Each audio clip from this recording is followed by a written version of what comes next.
The rumor is the Kansas City Chiefs are about to sign themselves another first-round pick. Let's talk about DeAndre Baker.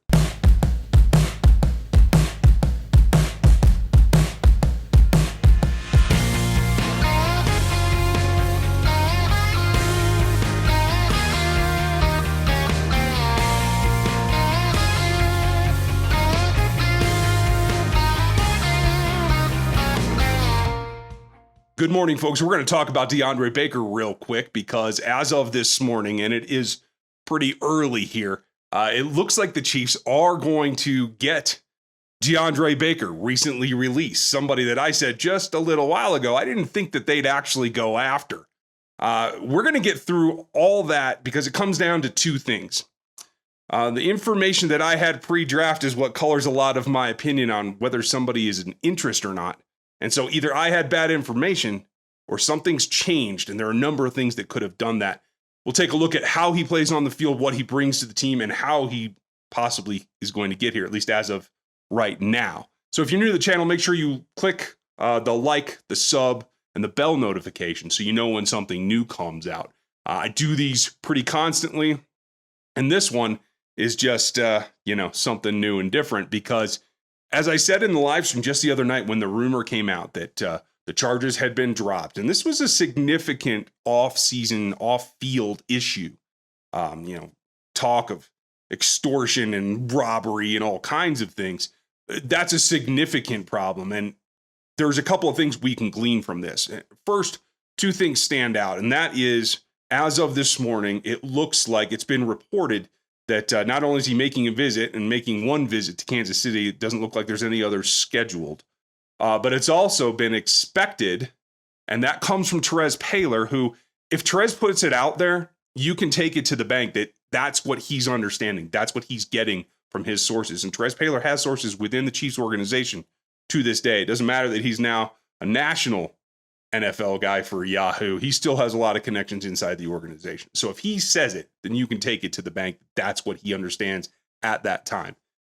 That said, having intention, calling his coach, his college coach, Kirby, and you all know how I feel about University of Georgia athletes and their fit in Kansas City in a lot of different ways, more so with the schemes the Chiefs have run in the past than this one. But it's certainly applicable. And so I am probably a little harder on Georgia prospects than I am on others because I don't want to seem like I'm flaunting the whole team or that kind of thing. I am a Jayhawk. I am not a dog. So I want to be clear about that. But there's a couple of things that go into it. And so if Terez is hearing that they are bringing him in, they intend to sign him, that means that they've been doing work up to this point.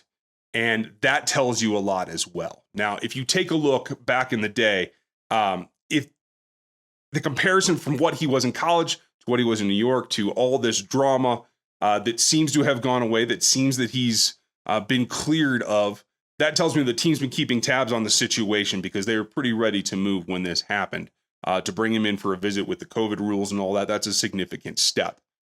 So let's take a look at what he does. Now, when we look at Baker on the field, there's a lot of notes that I have from his pre-draft cycle, as well as some things that we'll see here on some of the Giants film. I grabbed a few clips. I haven't done an in-depth dive into Baker's play in New York, but I can give you the overview. And I did watch some of his games live as well, so the concept there is about the same. Now, that said, what he was in college, where I had him. On my board, I had him fairly high up and felt that he was one of the group of the better athletes. Not really up there as far as back and forth with Brady Williams and the like, but definitely a top 5. And I felt he went at the 30th pick. Had the Chiefs had their 29th, which they gave up for Frank Clark, and had gone there, it would have been all right. I think at the time he was dropping a little bit. There were concerns pre-draft about his work ethic, about his commitment to working continually. And I think that turned some teams off, especially it at the time was information given to me that the Chiefs were considering him as a second round guy because of that work ethic issue. But that said, for them to get a deal with him now as a free agent that should be very cheap, and again, this is before we've heard any announcement of anything official, that is certainly a value because on film in college, he was very much a guy that reminds me of another player the Chiefs already have He's a physical guy, but he's not necessarily a press man kind of guy. He can play zone. He can play man. He has a tendency to bite a little bit early, open his hips a little bit early, and make some moves that he then has to recover from. And you can see that on film in the Giants as well. He did make some plays. He did make some mistakes, as a normal rookie would. But the thing that I think is most important is that you saw him in cover 3 a lot in New York. And that's not necessarily something the Chiefs go to quite often. You're going to see them be in cover 2, be in cover 4, and play some man. He can do that as well. He is aggressive. And that's when it brings me to athletically. When you take a look at his athletic matrix, you'll find exactly where he worked out to be is right next to another Chief, Rashad Fenton. And when you take a look at their games, I think they're very, very similar. Very physical, maybe lacking in the long speed, but able to move. I think Baker's better side to side in short area quickness than Fenton is, at least in terms of his pre-draft grades. He's got slightly better long speed than Fenton, but not dramatically. But they're both physical. They're both best playing against a receiver that they can get some contact with. They're not the open zone types, although I think that they can function in that. They certainly tried to have him do that in New York quite often. I would like to see them continue that, and I certainly think that his overall skill set puts him in the realm that he can contribute to this defense. And then it becomes, what do you really know about this offseason drama? And that's the problem. The Chiefs clearly have done their due diligence, and they feel comfortable. They're bringing him in. At this point, with Terez's report, the fact that he's coming in, I think you feel pretty good about the chances of this getting done.